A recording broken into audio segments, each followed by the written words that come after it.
उनके साथ में हम बात कर लेते हैं। सुकांत जी, आखिरकार गिरफ्तारी हो गई, आप लोग प्रदर्शन कर रहे थे, लेकिन अब देख रहे हैं कि कार्रवाई उचित होगी या नहीं होगी, क्योंकि ये तो सिर्फ 25 किलोमीटर दूर बैठा था, आप लोग प्रदर्शन कर रहे हैं, वो भी ये टीवी पर देख रहा होगा। देखिए, मैं पहले से ही बोल रहा था कि पुलिस जानती है कहाँ पे शेख शाहजहां छुपा हुआ है, कहाँ रह रहा है, क्या कर रहा है, पूरी उनको मालूम है।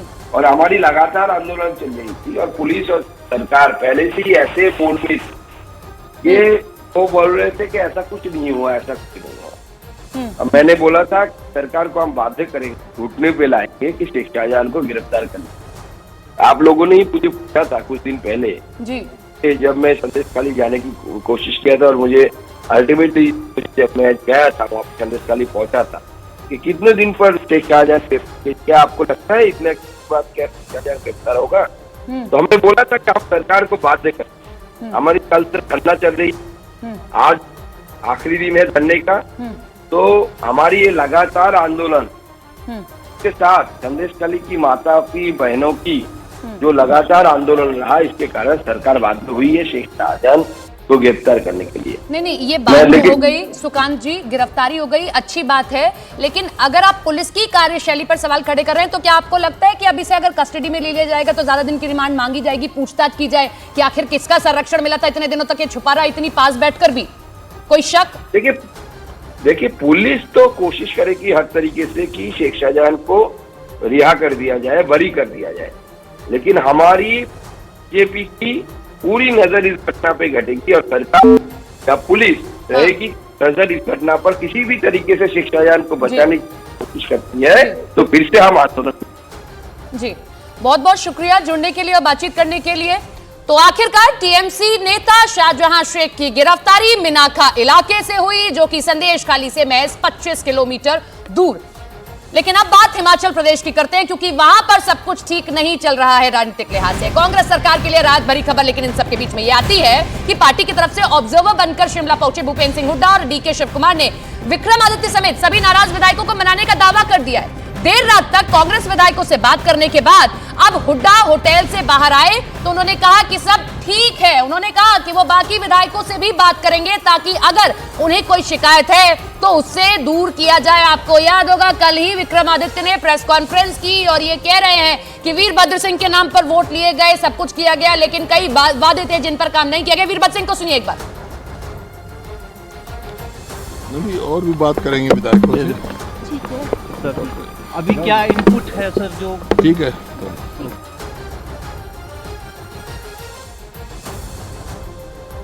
नहीं, और भी बात करेंगे विधायकों से।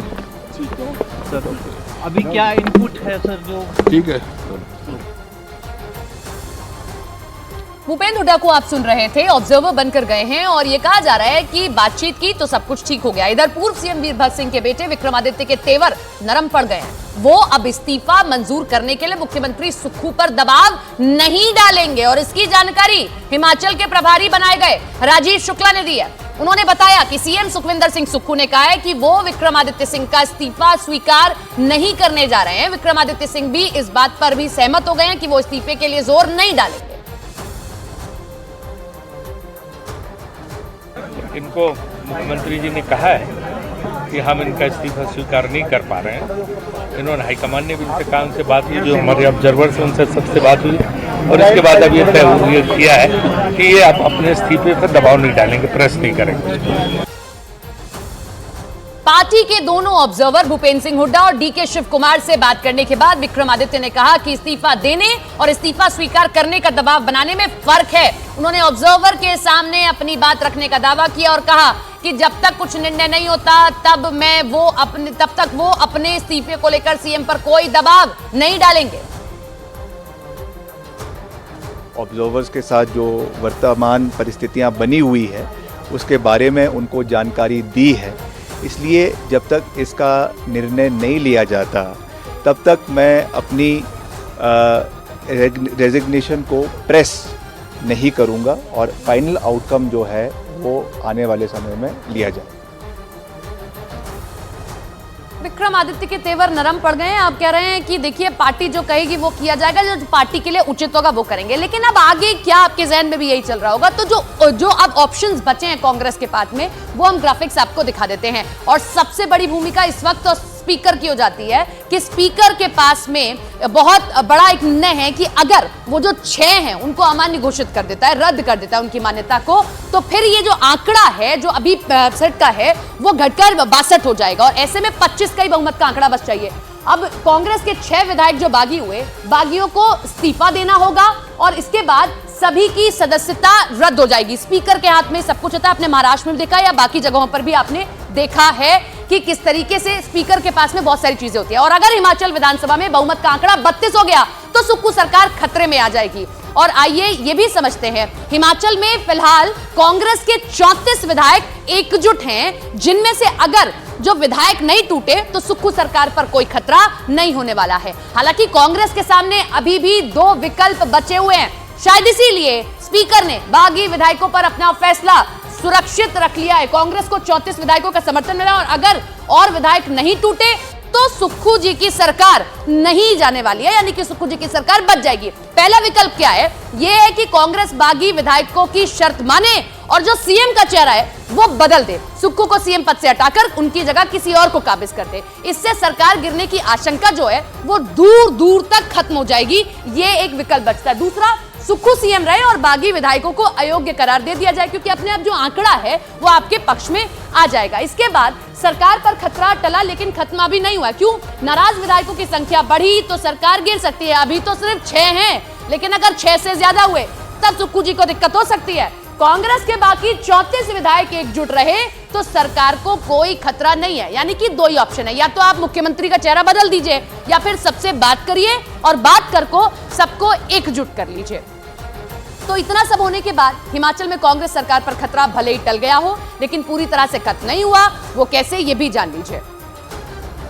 अगर हिमाचल कांग्रेस में नाराज विधायकों की संख्या बढ़ी तो सरकार गिर जाएगी, जो हमने आपको पहले ही बताया। और अगर कांग्रेस के बाकी 34 विधायक एकजुट रहे तो सरकार फिलहाल खतरे में नहीं है। और इधर शिमला में बीजेपी विधायक दल की बैठक हुई, जिसमें बीजेपी के सभी 25 विधायकों ने हिस्सा लिया है। बैठक के बाद बीजेपी विधायकों ने कहा कि कांग्रेस सरकार ज्यादा दिनों की मेहमान नहीं बची है। बीजेपी भी अपनी रणनीति तय कर रही है कि किस तरीके से अगर वहां सरकार गिरती है तो यहां पर सभी विधायकों को एक साथ लाया जाए, नंबर अपने हाथ में लिया जाए। और 25 विधायकों ने हिस्सा इस बैठक में लिया, जिसमें आपको जयराम ठाकुर भी दिखाई दे रहे होंगे।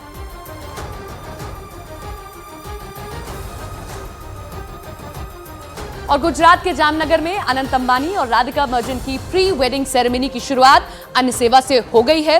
अंबानी परिवार ने जामनगर के जोगवड़ गांव में करीब 51,000 लोगों को भोज के लिए आमंत्रित किया है और इस दौरान खुद मुकेश अंबानी, अनंत अंबानी और अंबानी परिवार की होने वाली बहू राधिका मर्चेंट ने मेहमानों को पारंपरिक गुजराती खाना परोसा है। जोगवड़ गांव रिलायंस टाउनशिप के अंडर आता है और जहां रिलायंस इंडस्ट्रीज लिमिटेड के चेयरमैन मुकेश अंबानी और रिलायंस फाउंडेशन की चेयरपर्सन नीता अंबानी समेत अंबानी परिवार के बाकी लोगों ने 51,000 लोगों को खाना खिलाया। जामनगर में 1 मार्च से 3 मार्च तक अनंत अंबानी और राधिका अंबानी की प्री वेडिंग सेरेमनी आयोजित होगी। अन्य सेवा अंबानी परिवार की पुरानी परंपरा है। इससे पहले भी कई